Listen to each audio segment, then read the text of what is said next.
श्रीगणेशाय नमः। अथ श्री शिवरक्षा स्तोत्र विनियोगः। ॐ अस्य श्री शिवरक्षा स्तोत्र मंत्रस्य याज्ञवल्क्य ऋषिः श्री सदाशिवो देवता अनुष्टुप् छन्दः। श्री सदाशिव प्रीत्यर्थ शिवरक्षा स्तोत्र जपे विनियोगः। चरितं देवदेवस्य महादेवस्य पावनम् अपारं परमोदारं चतुर्वर्गस्य साधनं गौरीविनायकोपेतं पञ्चवक्त्रं त्रिनेत्रकं शिवं ध्यात्वा दशभुजं शिवरक्षां पठेन्नरः। गंगाधरः शिरः पातु भालम् अर्धेन्दुशेखरः। नयने मदनध्वंसी कर्णौ सर्पविभूषणा। घ्राणं पातु पुरारातिः मुखं पातु जगत्पतिः। जिह्वां वागीश्वरः पातु कन्धरां शितिकन्धरः। श्रीकण्ठः पातु मे कण्ठं स्कन्धौ विश्वधुरन्धरः। भुजौ भूभारसंहर्ता करौ पातु पिनाकधृक्। हृदयं शङ्करः पातु जठरं गिरिजापतिः। नाभिं मृत्युञ्जयः पातु कटिव्याघ्राजिनाम्बरः। सख्थिनी पातु दीनार्त शरणागतवत्सलः। ऊरू महेश्वरः पातु जानुनी जगदीश्वरः। जङ्घे पातु जगत्कर्ता गुल्फौ पातु गणाधिपः। चरणौ करुणासिन्धुः सर्वाङ्गानि सदाशिवः। एतां शिवबलोपेतां रक्षां यः सुकृती पठेत् स भुक्त्वा सकलान् कामान् शिवसायुज्यमाप्नुयात्। ग्रहभूतपिशाचाद्यास्त्रैलोक्ये विचरन्ति ये दूरादासु पलायन्ते शिवनामाभिरक्षणात्। अभयङ्करनामेदं कवचं पार्वतीपतेः। भक्त्या बिभर्ति यः कण्ठे तस्य वश्यं जगत्त्रयम्।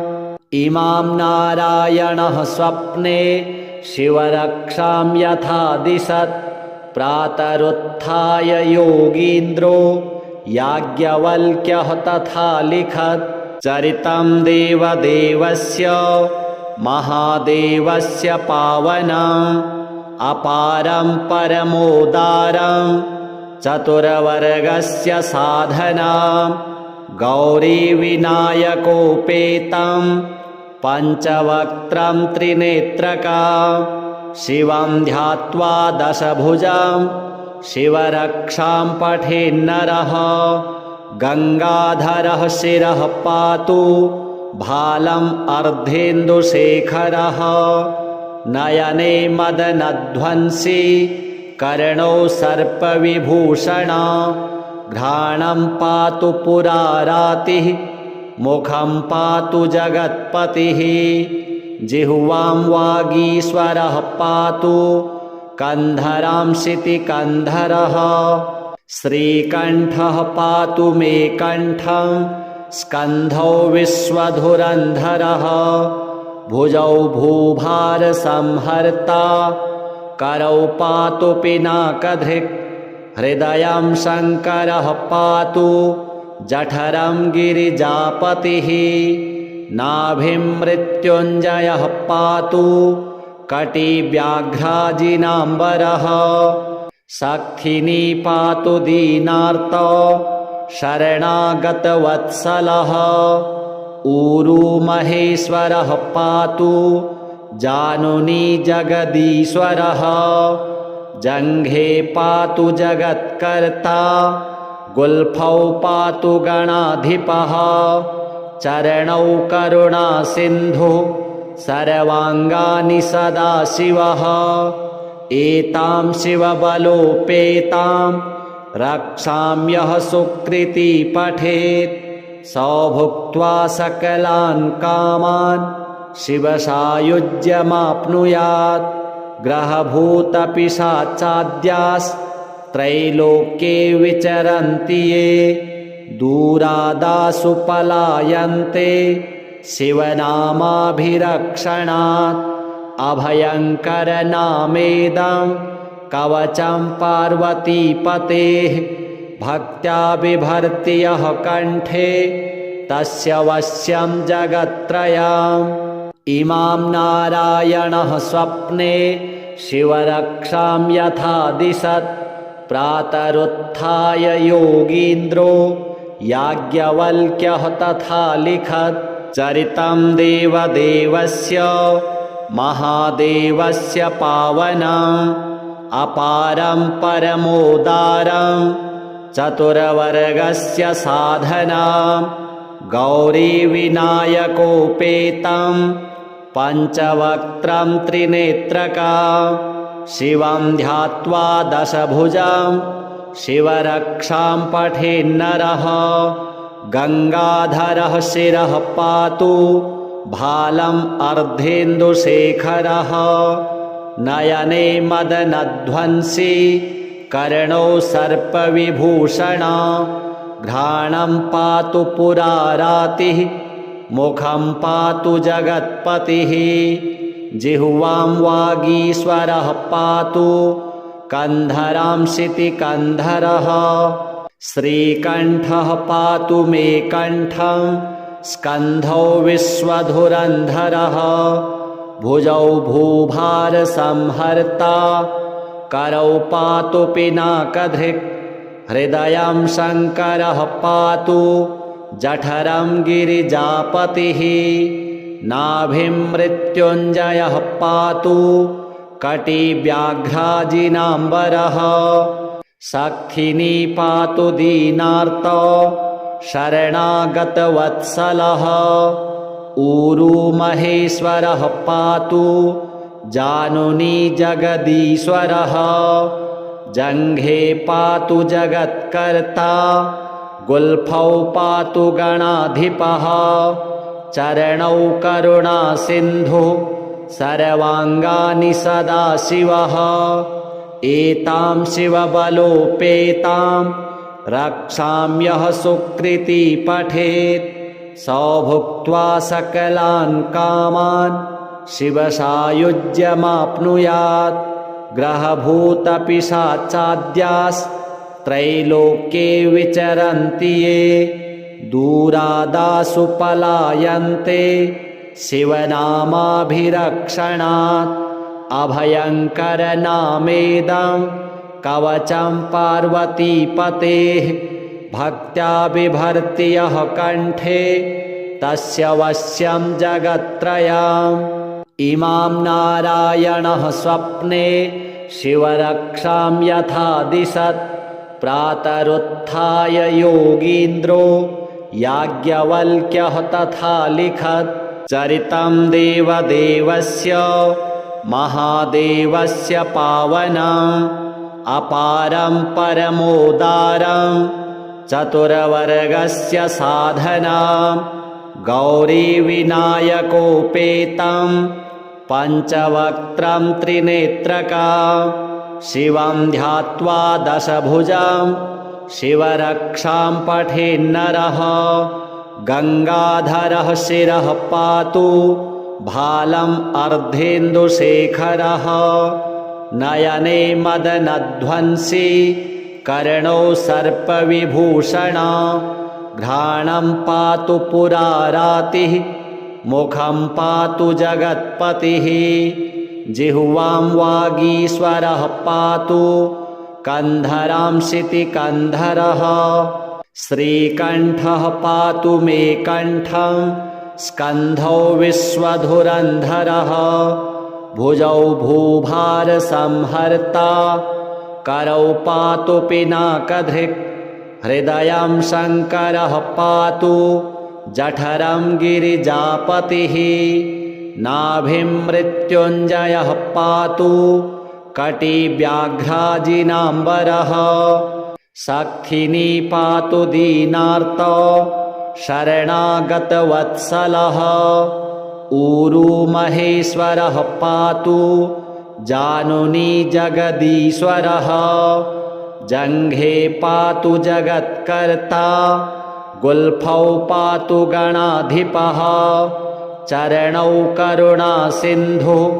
सर्वाङ्गानि सदाशिवः एतां शिवबलोपेतां रक्षाम्यः सुकृती पठेत् सौ भुक्त्वा सकलान् कामान् शिवसायुज्यमाप्नुयात् ग्रहभूतपिशाचाद्यास्त्रैलोक्ये विचरन्ति ये दूरादासु पलायन्ते शिवनामाभिरक्षणात् अभयङ्करनामेदं कवचं पार्वतीपतेः भक्त्या बिभर्ति यः कण्ठे तस्य वश्यं जगत्त्रयम् इमां नारायणः स्वप्ने शिवरक्षां यथा दिशत् प्रातरुत्थाय योगीन्द्रो याज्ञवल्क्यः तथा लिखत् चरितं देवदेवस्य महादेवस्य पावनम् अपारं परमोदारं चतुरवर्गस्य साधनां गौरीविनायकोपेतं पञ्चवक्त्रं त्रिनेत्रकां शिवं ध्यात्वा दशभुजं शिवरक्षां पठेन्नरः गङ्गाधरः शिरः पातु भालम् अर्धेन्दुशेखरः नयने मदनध्वंसी कर्णौ सर्पविभूषणा घ्राणं पातु पुरारातिः मुखं पातु जगत्पतिः जिह्वां वागीश्वरः पातु कन्धरां शितिकन्धरः श्रीकण्ठः पातु मे कण्ठं स्कन्धौ विश्वधुरन्धरः भुजौ भूभारसंहर्ता करौ पातु पिनाकधृक् हृदयं शङ्करः पातु जठरं गिरिजापतिः नाभिं मृत्युञ्जयः पातु कटिव्याघ्राजिनाम्बरः सक्थिनी पातु दीनार्तो शरणागतवत्सलः ऊरू महेश्वरः पातु जानुनी जगदीश्वरः जङ्घे पातु जगत्कर्ता गुल्फौ पातु गणाधिपः चरणौ करुणासिन्धु सर्वाङ्गानि सदाशिवः एतां शिवबलोपेतां रक्षाम्यः सुकृती पठेत् सौ भुक्त्वा सकलान् कामान् शिवसायुज्यमाप्नुयात् ग्रहभूतपिशाचाद्यास्त्रैलोक्ये विचरन्ति ये दूरादासु पलायन्ते शिवनामाभिरक्षणात् अभयङ्करनामेदं कवचं पार्वतीपतेः भक्त्या बिभर्ति यः कण्ठे तस्य वश्यं जगत्त्रयम् इमां नारायणः स्वप्ने शिवरक्षां यथा दिशत्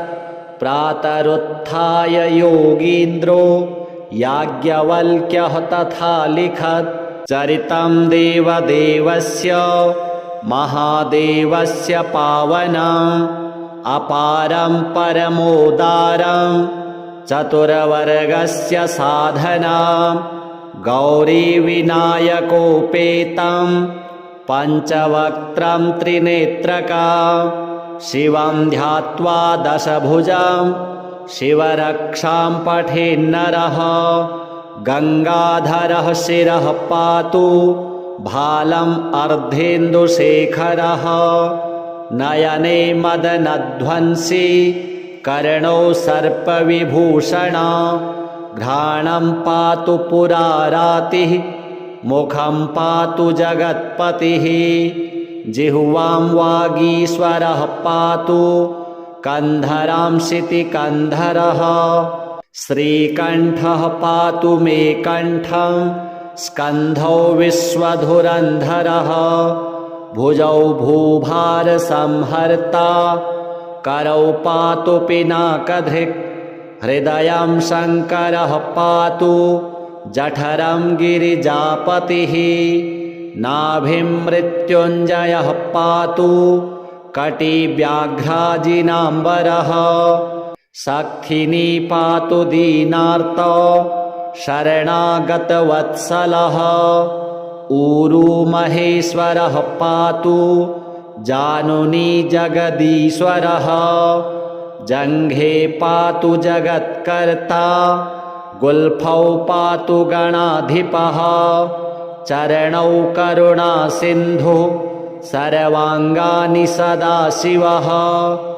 एतां शिवबलोपेतां रक्षाम्यः सुकृती पठेत् सौ भुक्त्वा सकलान् कामान् शिवसायुज्यमाप्नुयात् ग्रहभूतपिशाचाद्यास्त्रैलोक्ये विचरन्ति ये दूरादासु पलायन्ते शिवनामाभिरक्षणात् अभयङ्करनामेदं कवचं पार्वतीपतेः भक्त्या बिभर्ति यः कण्ठे तस्य वश्यं जगत्त्रयम् इमां नारायणः स्वप्ने शिवरक्षां यथा दिशत् प्रातरुत्थाय योगीन्द्रो याज्ञवल्क्यः तथा लिखत् चरितं देवदेवस्य महादेवस्य पावनम् अपारं परमोदारं चतुरवर्गस्य साधनां गौरीविनायकोपेतं पञ्चवक्त्रं त्रिनेत्रकां शिवं ध्यात्वा दशभुजां शिवरक्षां पठेन्नरः गङ्गाधरः शिरः पातु भालम् अर्धेन्दुशेखरः नयने मदनध्वंसी कर्णौ सर्पविभूषणा घ्राणं पातु पुरारातिः मुखं पातु जगत्पतिः जिह्वां वागीश्वरः पातु कन्धरां शितिकन्धरः श्रीकण्ठः पातु मे कण्ठं स्कन्धौ विश्वधुरन्धरः भुजौ भूभारसंहर्ता करौ पातु पिनाकधृक् हृदयं शङ्करः पातु जठरं गिरिजापतिः नाभिं मृत्युञ्जयः पातु कटिव्याघ्राजिनाम्बरः सखिनी पातु दीनार्तो शरणागतवत्सलः ऊरू महेश्वरः पातु जानुनी जगदीश्वरः जङ्घे पातु जगत्कर्ता गुल्फौ पातु गणाधिपः चरणौ करुणासिन्धु सर्वाङ्गानि सदाशिवः एतां शिवबलोपेतां रक्षाम्यः सुकृती पठेत्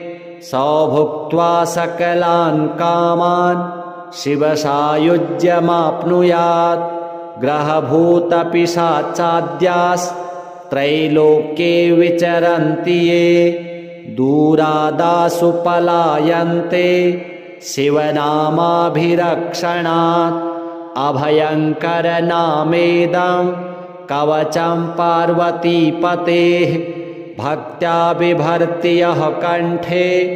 तस्य वश्यं जगत्त्रयम् इमां नारायणः स्वप्ने शिवरक्षां यथा दिशत् प्रातरुत्थाय योगीन्द्रो याज्ञवल्क्यः तथा लिखत्। चरितं देवदेवस्य महादेवस्य पावनम् अपारं परमोदारं चतुर्वर्गस्य साधनां गौरीविनायकोपेतं पञ्चवक्त्रं त्रिनेत्रकां शिवं ध्यात्वा दशभुजां शिवरक्षां पठेन्नरः। गङ्गाधरः शिरः पातु भालम् अर्धेन्दुशेखरः। नयने मदनध्वंसी कर्णौ सर्पविभूषण घ्राणं पातु पुरारातिः मुखं पातु जगत्पतिः। जिह्वां वागीश्वरः पातु कन्धरां शितिकन्धरः। श्रीकण्ठः पातु मे कण्ठं स्कन्धौ विश्वधुरन्धरः। भुजौ भूभारसंहर्ता करौ पातु पिनाकधृक्। हृदयं शङ्करः पातु जठरं गिरिजापतिः। नाभिं मृत्युञ्जयः पातु कटिव्याघ्राजिनाम्बरः। सक्थिनी पातु दीनार्तो शरणागतवत्सलः। ऊरू महेश्वरः पातु जानुनी जगदीश्वरः। जङ्घे पातु जगत्कर्ता गुल्फौ पातु गणाधिपः। चरणौ करुणासिन्धुः सर्वाङ्गानि सदाशिवः। एतां शिवबलोपेतां रक्षाम्यः सुकृती पठेत्। सौ भुक्त्वा सकलान् कामान् शिवसायुज्यमाप्नुयात्। ग्रहभूतपिशाचाद्यास्त्रैलोक्ये विचरन्ति ये दूरादासु पलायन्ते शिवनामाभिरक्षणात्। अभयङ्करनामेदं कवचं पार्वतीपतेः भक्त्या बिभर्ति यः कण्ठे तस्य वश्यं जगत्त्रयम्। इमां नारायणः स्वप्ने शिवरक्षां यथा दिशत्। प्रातरुत्थाय योगीन्द्रो याज्ञवल्क्यः तथा लिखत्। चरितं देवदेवस्य महादेवस्य पावनम् अपारं परमोदारं चतुर्वर्गस्य साधनां गौरीविनायकोपेतं पञ्चवक्त्रं त्रिनेत्रकां शिवं ध्यात्वा दशभुजां शिवरक्षां पठेन्नरः। गङ्गाधरः शिरः पातु भालम् अर्धेन्दुशेखरः। नयने मदनध्वंसी कर्णौ सर्पविभूषण घ्राणं पातु पुरारातिः मुखं पातु जगत्पतिः। जिह्वां वागीश्वरः पातु कन्धरां शितिकन्धरः। श्रीकण्ठः पातु मे कण्ठं स्कन्धौ विश्वधुरन्धरः। भुजौ भूभारसंहर्ता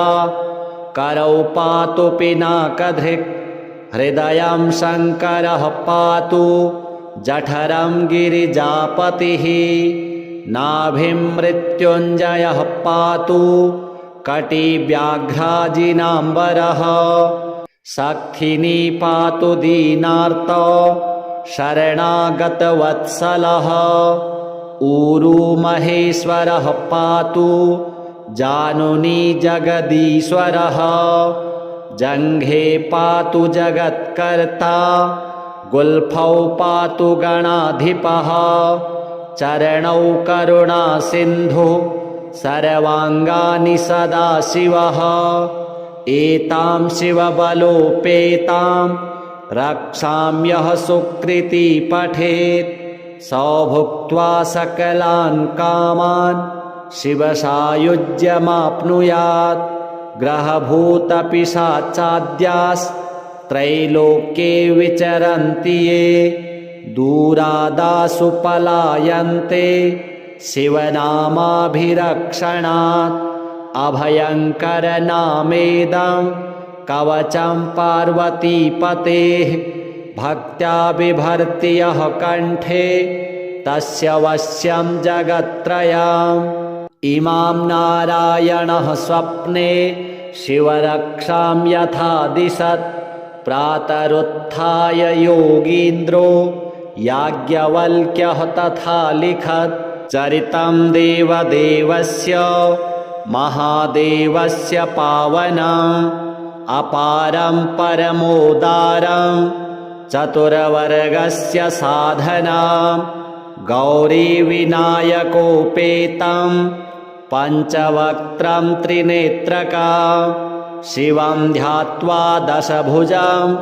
शिवरक्षां पठेन्नरः गङ्गाधरः शिरः पातु भालम् अर्धेन्दुशेखरः नयने मदनध्वंसी कर्णौ सर्पविभूषणा घ्राणं पातु पुरारातिः मुखं पातु जगत्पतिः जिह्वां वागीश्वरः पातु कन्धरां शितिकन्धरः श्रीकण्ठः पातु मे कण्ठं स्कन्धौ विश्वधुरन्धरः भुजौ भूभारसंहर्ता करौ पातु पिनाकधृक् हृदयं शङ्करः पातु जठरं गिरिजापतिः नाभिं मृत्युञ्जयः पातु कटिव्याघ्राजिनाम्बरः सक्थिनी पातु दीनार्तो शरणागतवत्सलः ऊरुमहेश्वरः पातु जानुनी जगदीश्वरः जङ्घे पातु जगत्कर्ता गुल्फौ पातु गणाधिपः चरणौ करुणासिन्धुः सर्वाङ्गानि सदाशिवः एतां शिवबलोपेतां रक्षां यः सुकृती पठेत् सौ भुक्त्वा सकलान् कामान् शिवसायुज्यमाप्नुयात् ग्रहभूतपिशाचाद्यास्त्रैलोक्ये विचरन्ति ये दूरादासु पलायन्ते शिवनामाभिरक्षणात् अभयङ्करनामेदं कवचं पार्वतीपतेः भक्त्या बिभर्ति यः कण्ठे तस्य वश्यं जगत्त्रयम् इमां नारायणः स्वप्ने शिवरक्षां यथा दिशत् प्रातरुत्थाय योगीन्द्रो याज्ञवल्क्यः तथा लिखत् चरितं देवदेवस्य महादेवस्य पावनम् अपारं परमोदारं चतुर्वर्गस्य साधनां गौरीविनायकोपेतं पञ्चवक्त्रं त्रिनेत्रकां शिवं ध्यात्वा दशभुजं शिवरक्षां पठेन्नरः गङ्गाधरः शिरः पातु भालम् अर्धेन्दुशेखरः नयने मदनध्वंसी कर्णौ सर्पविभूषणा घ्राणं पातु पुरारातिः मुखं पातु जगत्पतिः जिह्वां वागीश्वरः पातु कन्धरां शितिकन्धरः श्रीकण्ठः पातु मे कण्ठं स्कन्धौ विश्वधुरन्धरः भुजौ भूभारसंहर्ता करौ पातु पिनाकधृक् हृदयं शङ्करः पातु जठरं गिरिजापतिः नाभिं मृत्युञ्जयः पातु कटिव्याघ्राजिनाम्बरः सक्थिनी पातु दीनार्तो शरणागतवत्सलः ऊरुमहेश्वरः पातु जानुनी जगदीश्वरः जङ्घे पातु जगत्कर्ता गुल्फौ पातु गणाधिपः चरणौ करुणासिन्धुः सर्वाङ्गानि सदाशिवः एतां शिवबलोपेतां रक्षाम्यः सुकृती पठेत् स भुक्त्वा सकलान् कामान् शिवसायुज्यमाप्नुयात् ग्रहभूतपिशाचाद्यास्त्रैलोक्ये विचरन्ति ये दूरादासु पलायन्ते शिवनामाभिरक्षणात् अभयङ्करनामेदं कवचं पार्वतीपतेः भक्त्या बिभर्ति यः कण्ठे तस्य वश्यं जगत्त्रयम् इमां नारायणः स्वप्ने शिवरक्षां यथा दिशत् प्रातरुत्थाय योगीन्द्रो याज्ञवल्क्यः तथा लिखत् चरितं देवदेवस्य महादेवस्य पावनम् अपारं परमोदारं चतुरवर्गस्य साधनां गौरीविनायकोपेतं पञ्चवक्त्रं त्रिनेत्रकां शिवं ध्यात्वा दशभुजं शिवरक्षां पठेन्नरः गङ्गाधरः शिरः पातु भालम् अर्धेन्दुशेखरः नयने मदनध्वंसी कर्णौ सर्पविभूषणा घ्राणं पातु पुरारातिः मुखं पातु जगत्पतिः जिह्वां वागीश्वरः पातु कन्धरां शितिकन्धरः श्रीकण्ठः पातु मे कण्ठं स्कन्धौ विश्वधुरन्धरः भुजौ भूभारसंहर्ता करौ पातु पिनाकधृक् हृदयं शङ्करः पातु जठरं गिरिजापतिः नाभिं मृत्युञ्जयः पातु कटिव्याघ्राजिनाम्बरः सक्थिनी पातु दीनार्तो शरणागतवत्सलः ऊरू महेश्वरः पातु जानुनी जगदीश्वरः जङ्घे पातु जगत्कर्ता गुल्फौ पातु गणाधिपः चरणौ करुणासिन्धुः सर्वाङ्गानि सदाशिवः एतां शिवबलोपेतां रक्षाम्यः सुकृती पठेत् स भुक्त्वा सकलान् कामान् शिवसायुज्यमाप्नुयात् ग्रहभूतपिशाचाद्यास्त्रैलोक्ये विचरन्ति ये दूरादासु पलायन्ते शिवनामाभिरक्षणात् अभयङ्करनामेदं कवचं पार्वतीपतेः भक्त्या बिभर्ति यः कण्ठे तस्य वश्यं जगत्त्रयम् इमां नारायणः स्वप्ने शिवरक्षां यथा दिशत् प्रातरुत्थाय योगीन्द्रो याज्ञवल्क्यः तथा लिखत् चरितं देवदेवस्य महादेवस्य पावनम् अपारं परमोदारं चतुरवर्गस्य साधनां गौरीविनायकोपेतं पञ्चवक्त्रं त्रिनेत्रकां शिवं ध्यात्वा दशभुजं शिवरक्षां पठेन्नरः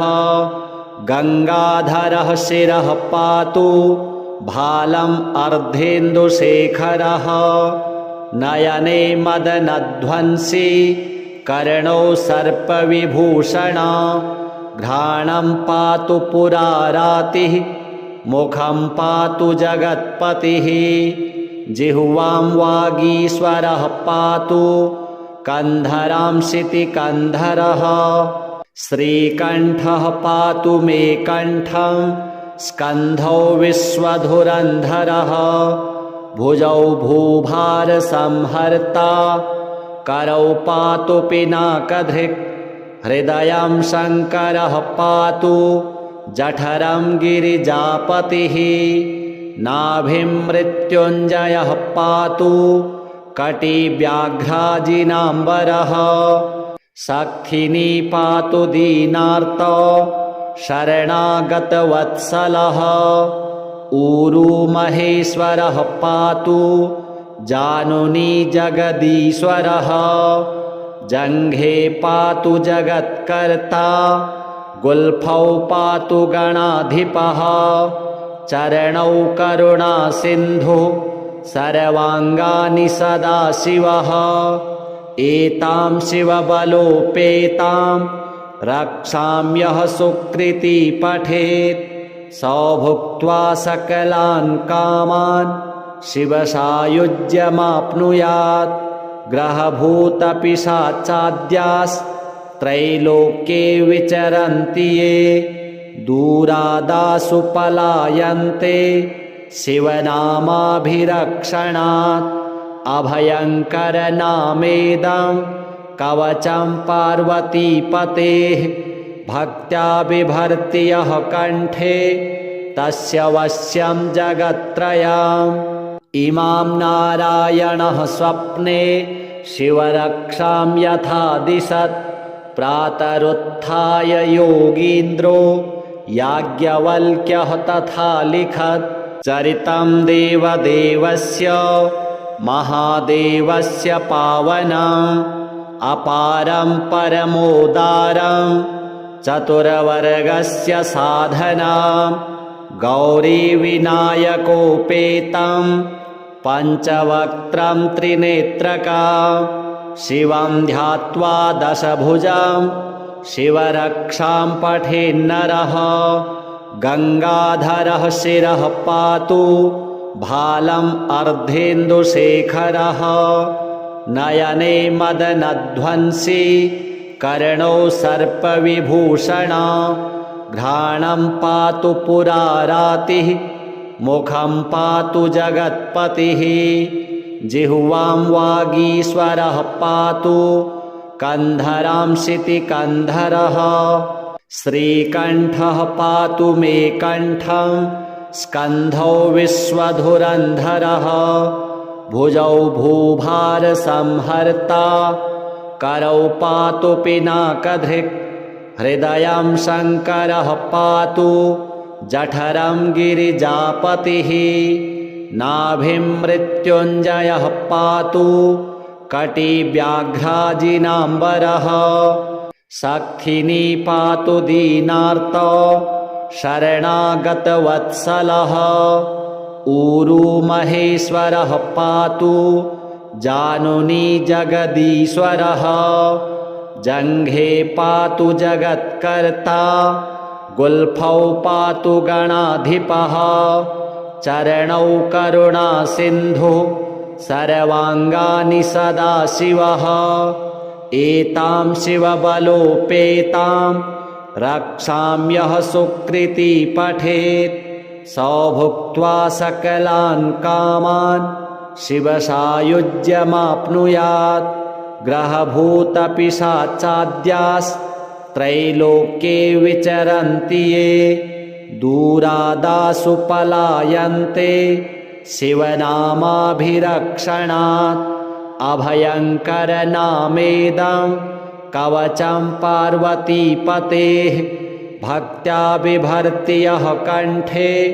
तस्य वश्यं जगत्त्रयम् इमां नारायणः स्वप्ने शिवरक्षां यथा दिशत् प्रातरुत्थाय योगीन्द्रो याज्ञवल्क्यः तथा लिखत् चरितं देवदेवस्य महादेवस्य पावनम् अपारं परमोदारं चतुर्वर्गस्य साधनां गौरीविनायकोपेतं पञ्चवक्त्रं त्रिनेत्रकां शिवं ध्यात्वा दशभुजां शिवरक्षां पठेन्नरः गङ्गाधरः शिरः पातु भालम् अर्धेन्दुशेखरः नयने मदनध्वंसी कर्णौ सर्पविभूषणा घ्राणं पातु पुरारातिः मुखं पातु जगत्पतिः जिह्वां वागीश्वरः पातु कन्धरांशितिकन्धरः श्रीकण्ठः पातु मे कण्ठं स्कन्धौ विश्वधुरन्धरः भुजौ भूभारसंहर्ता करौ पातु पिनाकधृक् हृदयं शङ्करः पातु जठरं गिरिजापतिः नाभिं मृत्युञ्जयः पातु कटिव्याघ्राजिनाम्बरः सक्थिनी पातु दीनार्तो शरणागतवत्सलः ऊरू महेश्वरः पातु जानुनी जगदीश्वरः जङ्घे पातु जगत्कर्ता गुल्फौ पातु गणाधिपः चरणौ करुणासिन्धुः सर्वाङ्गानि सदाशिवः एतां शिवबलोपेतां रक्षाम्यः सुकृती पठेत् सौ भुक्त्वा सकलान् कामान् शिवसायुज्यमाप्नुयात् ग्रहभूतपिशाचाद्यास्त्रैलोक्ये विचरन्ति ये दूरादासु पलायन्ते शिवनामाभिरक्षणात् अभयङ्करनामेदं कवचं पार्वतीपतेः भक्त्या बिभर्ति यः कण्ठे तस्य वश्यं जगत्त्रयम् इमां नारायणः स्वप्ने शिवरक्षां यथा दिशत् प्रातरुत्थाय योगीन्द्रो याज्ञवल्क्यः तथा लिखत् चरितं देवदेवस्य महादेवस्य पावनम् अपारं परमोदारं चतुर्वर्गस्य साधनां गौरीविनायकोपेतं पञ्चवक्त्रं त्रिनेत्रकां शिवं ध्यात्वा दशभुजां शिवरक्षां पठेन्नरः गङ्गाधरः शिरः पातु भालम् अर्धेन्दुशेखरः नयने मदनध्वंसी कर्णौ सर्पविभूषणा घ्राणं पातु पुरारातिः मुखं पातु जगत्पतिः जिह्वां वागीश्वरः पातु कन्धरांशितिकन्धरः श्रीकण्ठः पातु मे कण्ठं स्कन्धौ विश्वधुरन्धरः भुजौ भूभारसंहर्ता करौ पातु पिनाकधृक् हृदयं शङ्करः पातु जठरं गिरिजापतिः नाभिं मृत्युञ्जयः पातु कटिव्याघ्राजिनाम्बरः सक्थिनी पातु दीनार्तो शरणागतवत्सलः ऊरू महेश्वरः पातु जानुनी जगदीश्वरः जङ्घे पातु जगत्कर्ता गुल्फौ पातु गणाधिपः चरणौ करुणासिन्धुः सर्वाङ्गानि सदाशिवः एतां शिवबलोपेतां रक्षाम्यः सुकृती पठेत् सौ भुक्त्वा सकलान् कामान् शिवसायुज्यमाप्नुयात् ग्रहभूतपिशाचाद्यास्त्रैलोक्ये विचरन्ति ये दूरादासु पलायन्ते शिवनामाभिरक्षणात् अभयङ्करनामेदं कवचं पार्वतीपतेः भक्त्या बिभर्ति यः कण्ठे तस्य वश्यं जगत्त्रयम् इमां नारायणः स्वप्ने शिवरक्षां यथा दिशत् प्रातरुत्थाय योगीन्द्रो याज्ञवल्क्यः तथा लिखत्। चरितं देवदेवस्य महादेवस्य पावनम् अपारं परमोदारं चतुर्वर्गस्य साधनां गौरीविनायकोपेतं पञ्चवक्त्रं त्रिनेत्रकां शिवं ध्यात्वा दशभुजां शिवरक्षां पठेन्नरः गङ्गाधरः शिरः पातु भालम् अर्धेन्दुशेखरः नयने मदनध्वंसी कर्णौ सर्पविभूषणा घ्राणं पातु पुरारातिः मुखं पातु जगत्पतिः जिह्वां वागीश्वरः पातु कन्धरां शितिकन्धरः श्रीकण्ठः पातु मे कण्ठं स्कन्धौ विश्वधुरन्धरः भुजौ भूभारसंहर्ता करौ पातु पिनाकधृक् हृदयं शङ्करः पातु जठरं गिरिजापतिः नाभिं मृत्युञ्जयः पातु कटिव्याघ्राजिनाम्बरः सखिनी पातु दीनार्तो शरणागतवत्सलः ऊरू महेश्वरः पातु जानुनी जगदीश्वरः जङ्घे पातु जगत्कर्ता गुल्फौ पातु गणाधिपः चरणौ करुणासिन्धु सर्वाङ्गानि सदाशिवः एतां शिवबलोपेतां रक्षाम्यः सुकृती पठेत् सौ भुक्त्वा सकलान् कामान् शिवसायुज्यमाप्नुयात् ग्रहभूतपिशाचाद्यास्त्रैलोक्ये विचरन्ति ये दूरादासु पलायन्ते शिवनामाभिरक्षणात् अभयङ्करनामेदं कवचं पार्वतीपतेः भक्त्या बिभर्ति यः कण्ठे तस्य वश्यं जगत्त्रयम् इमां नारायणः स्वप्ने शिवरक्षां यथा दिशत् प्रातरुत्थाय योगीन्द्रो याज्ञवल्क्यः तथा लिखत्। चरितं देवदेवस्य महादेवस्य पावनम् अपारं परमोदारं चतुर्वर्गस्य साधनां गौरीविनायकोपेतं पञ्चवक्त्रं त्रिनेत्रकां शिवं ध्यात्वा दशभुजां शिवरक्षां पठेन्नरः गङ्गाधरः शिरः पातु भालम् अर्धेन्दुशेखरः नयने मदनध्वंसी कर्णौ सर्पविभूषणा घ्राणं पातु पुरारातिः मुखं पातु जगत्पतिः जिह्वां वागीश्वरः पातु कन्धरां शितिकन्धरः श्रीकण्ठः पातु मे कण्ठं स्कन्धौ विश्वधुरन्धरः भुजौ भूभारसंहर्ता करौ पातु पिनाकधृक् हृदयं शङ्करः पातु जठरं गिरिजापतिः नाभिं मृत्युञ्जयः पातु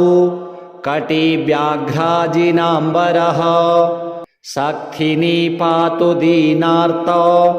शरणागतवत्सलः ऊरू महेश्वरः पातु जानुनी जगदीश्वरः जङ्घे पातु जगत्कर्ता गुल्फौ पातु गणाधिपः चरणौ करुणासिन्धु सर्वाङ्गानि सदाशिवः एतां शिवबलोपेतां रक्षाम्यः सुकृती पठेत् सौ भुक्त्वा सकलान् कामान् शिवसायुज्यमाप्नुयात् ग्रहभूतपिशाचाद्यास् त्रैलोक्ये विचरन्ति ये दूरादासु पलायन्ते शिवनामाभिरक्षणात् अभयङ्करनामेदं कवचं पार्वतीपतेः भक्त्या बिभर्ति यः कण्ठे तस्य वश्यं जगत्त्रयम् इमां नारायणः स्वप्ने शिवरक्षां यथा दिशत् प्रातरुत्थाय योगीन्द्रो याज्ञवल्क्यः तथा लिखत् चरितं देवदेवस्य महादेवस्य पावनम् अपारं परमोदारं चतुर्वर्गस्य साधनां गौरीविनायकोपेतं पञ्चवक्त्रं त्रिनेत्रकां शिवं ध्यात्वा दशभुजं शिवरक्षां पठेन्नरः गङ्गाधरः शिरः पातु भालम् अर्धेन्दुशेखरः नयने मदनध्वंसी कर्णौ सर्पविभूषणा घ्राणं पातु पुरारातिः मुखं पातु जगत्पतिः जिह्वां वागीश्वरः पातु कन्धरां शितिकन्धरः श्रीकण्ठः पातु मे कण्ठं स्कन्धौ विश्वधुरन्धरः भुजौ भूभारसंहर्ता करौ पातु पिनाकधृक् हृदयं शङ्करः पातु जठरं गिरिजापतिः नाभिं मृत्युञ्जयः पातु कटिव्याघ्राजिनाम्बरः सखिनी पातु दीनार्तो शरणागतवत्सलः ऊरू महेश्वरः पातु जानुनी जगदीश्वरः जङ्घे पातु जगत्कर्ता गुल्फौ पातु गणाधिपः चरणौ करुणासिन्धुः सर्वाङ्गानि सदाशिवः एतां शिवबलोपेतां रक्षाम्यः सुकृती पठेत् सौ भुक्त्वा सकलान् कामान् शिवसायुज्यमाप्नुयात् ग्रहभूतपिशाचाद्यास्त्रैलोक्ये विचरन्ति ये दूरादासु पलायन्ते शिवनामाभिरक्षणात् अभयङ्करनामेदं कवचं पार्वतीपतेः भक्त्या बिभर्ति यः कण्ठे तस्य वश्यं जगत्त्रयम् इमां नारायणः स्वप्ने शिवरक्षां यथा दिशत् प्रातरुत्थाय योगीन्द्रो याज्ञवल्क्यः तथा लिखत् चरितं देवदेवस्य महादेवस्य पावनम् अपारं परमोदारं चतुर्वर्गस्य साधनां गौरीविनायकोपेतं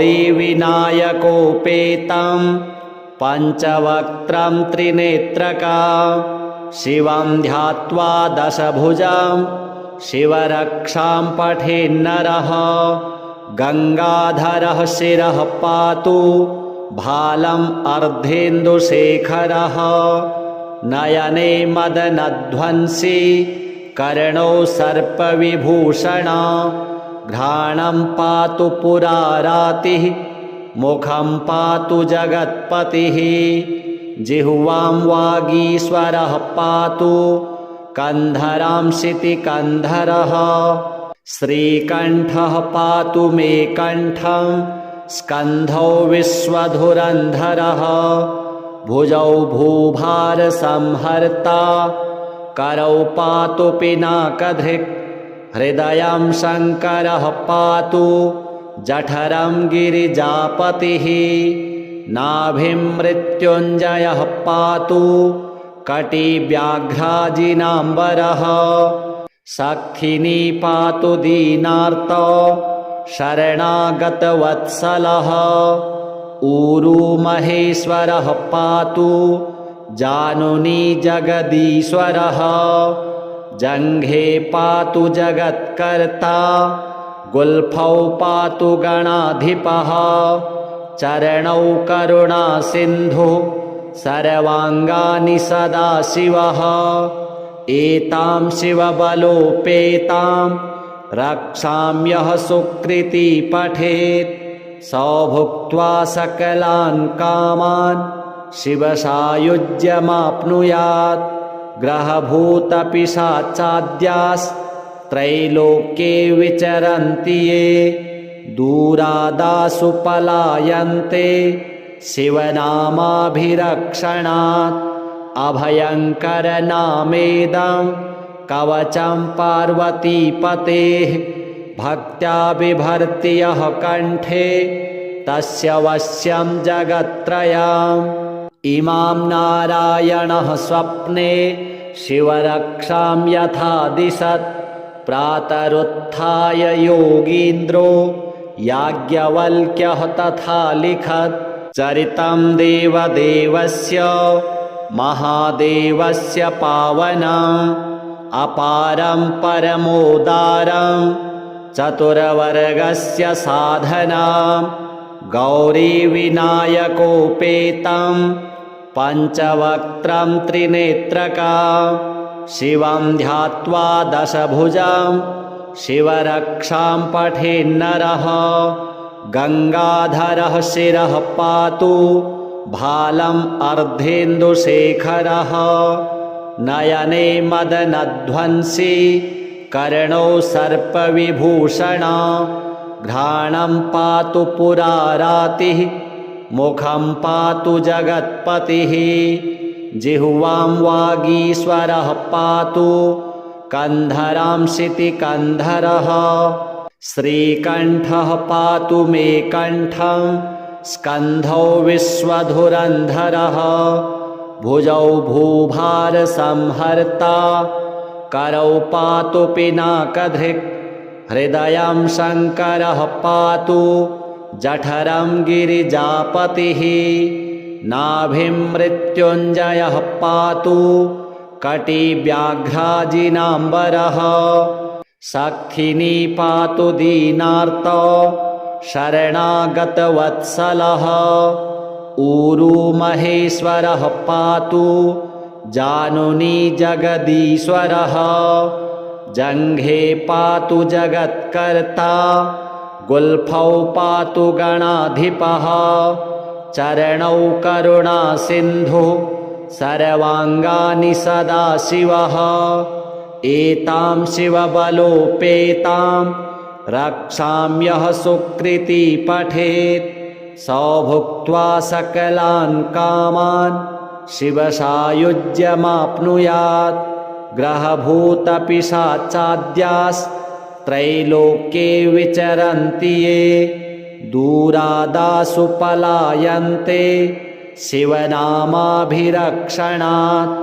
अभयङ्करनामेदं कवचं पार्वतीपतेः भक्त्या बिभर्ति यः कण्ठे तस्य वश्यं जगत्त्रयम्